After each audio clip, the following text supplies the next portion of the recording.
Hi everyone, स्वागत है आपका फिर से एक नई टॉपिक के साथ, जो कि बिहार पुलिस का अभी लगातार टॉपिक चल रहा है।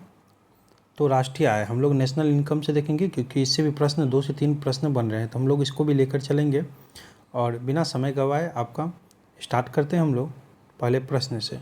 राष्ट्रीय आय से अभिप्राय है। राष्ट्रीय आय से क्या अभिप्राय है? तो साधन लागत पर निवल राष्ट्रीय उत्पाद, ऑप्शन ए हमारा राइट हो जाएगा। यदि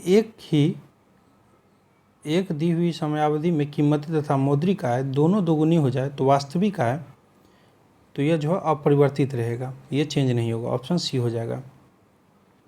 नेक्स्ट है, यदि सैद्धांतिक रूप से आर्थिक विकास की कल्पना की जाती है तो उनमें से किस एक को साधारणतः ध्यान में नहीं रखा जाता है?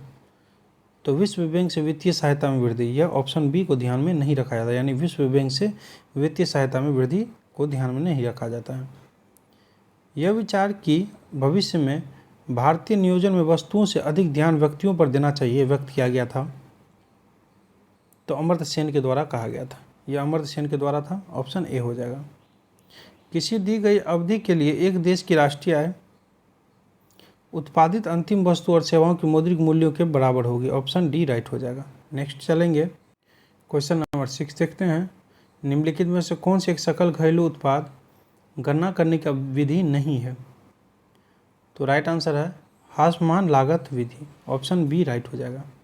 निम्न कारणों से सकल राष्ट्रीय उत्पाद में श्रम की भागीदारी कम है, तो यह है कीमत की तुलना में मजदूरी कम है, इसीलिए ऑप्शन डी राइट हो जाएगा। राष्ट्रीय आय लेखांकन का जन्मदाता किसे कहा जाता है? बहुत इंपॉर्टेंट प्रश्न है, राष्ट्रीय आय लेखांकन का जन्मदाता। तो इसका जो राइट आंसर है हमारा Simon Kuznets, option D right हो जाएगा। नवा प्रश्न बहुत इंपॉर्टेंट है, हिंदू वृद्धि दर किससे संबंधित है? बहुत अच्छा प्रश्न है और लगातार लोग गलती करके आते हैं, जीडीपी से, ऑप्शन बी राइट हो जाएगा हमारा जीडीपी। भारतीय अर्थव्यवस्था के उदारीकरण का अग्रदूत किसे कहा जाता है? तो यह कहा जाता है डॉक्टर मनमोहन सिंह को, option A doctor Manmohan Singh को। किसी देश की आर्थिक वृद्धि की सर्वाधिक उपयुक्त माप है? तो प्रति व्यक्ति उत्पाद, ऑप्शन डी हो जाएगा प्रति व्यक्ति उत्पाद। किसी देश में जीवन स्तर प्रतिबिंबित होता है? तो यह होता है प्रति व्यक्ति आय से, ऑप्शन बी प्रति व्यक्ति आय से। नेक्स्ट हमारा 1867-68 में भारत में प्रति व्यक्ति आय 20 रुपये थी, यह सर्वप्रथम किसने अभिनिश्चित किया? तो यह हो जाएगा दादा भाई नौरोजी, ऑप्शन डी दादा भाई नौरोजी। नेक्स्ट चलेंगे, क्वेश्चन नंबर 14 देखेंगे हम लोग। 1949 में भारत सरकार द्वारा नियुक्त राष्ट्रीय आय समिति का अध्यक्ष निम्नलिखित में से कौन था? तो इसका जो राइट आंसर आ जाएगा हमारा option B PC Mahalanobis, option A हो जाएगा, और माफ़ कीजिएगा बी हो जाएगा पीसी महालनोबिस। किस अर्थशास्त्री ने भारत में सबसे पहले वैज्ञानिक दृष्टि से राष्ट्रीय आय की गणना की? तो यह क्या था? VKRV राव ने, ऑप्शन बी हो जाएगा। निम्नलिखित में से क्या राष्ट्रीय आय को मापने की विधि नहीं है? तो निवेश विधि, ऑप्शन सी निवेश विधि। भारत में राष्ट्रीय आय की गणना निम्नलिखित में से किसके द्वारा की जाती है? तो राष्ट्रीय सांख्यिकी संगठन के द्वारा, ऑप्शन डी राइट हो जाएगा। भारत में पूंजी निर्माण के आंकड़े को कौन एकत्रित करता है? तो यह करता है भारतीय रिजर्व बैंक और राष्ट्रीय सांख्यिकी संगठन, ऑप्शन ए राइट हो जाएगा हमारा।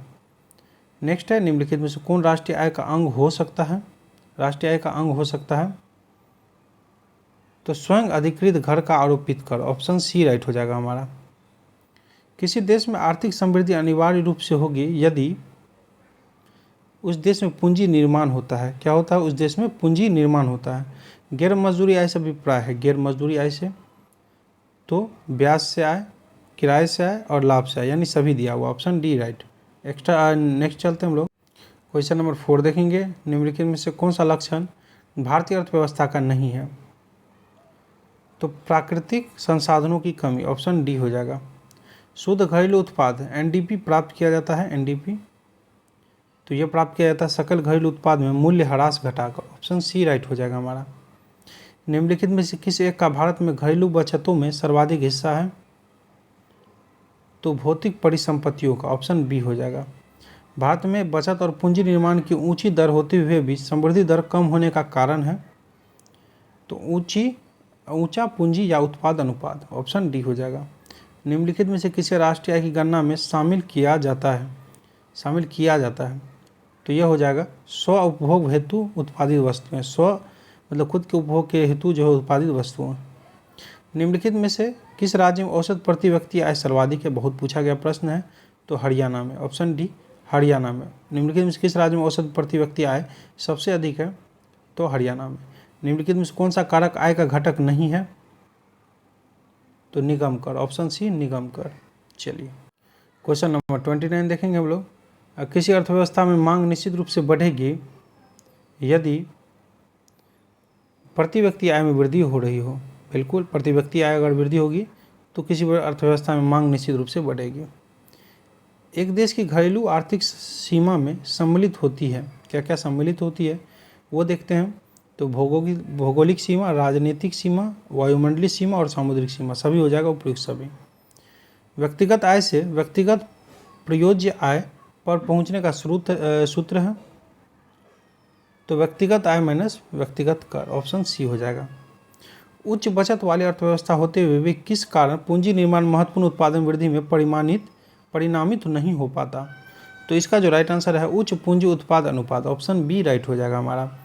कोविड-19 महामारी के कारण सरकार द्वारा सार्वजनिक स्वास्थ्य खर्च को सकल घरेलू उत्पाद के 1% से बढ़ाकर कितना कर दिया गया, तो 2.5 से 3% तक।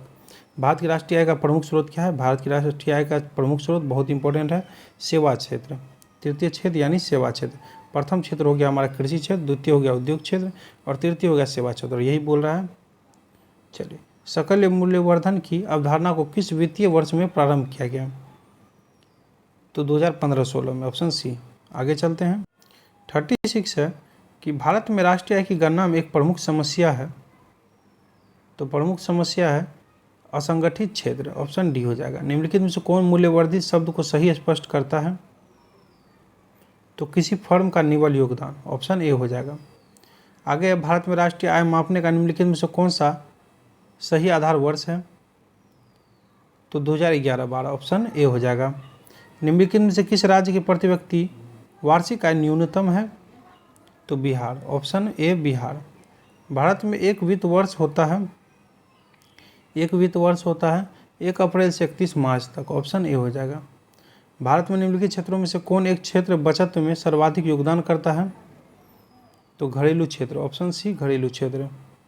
राष्ट्रीय सांख्यिकी दिवस कब मनाया जाता है, तो 29 जून को, बहुत पूछता है, 29 जून को ध्यान रखिएगा।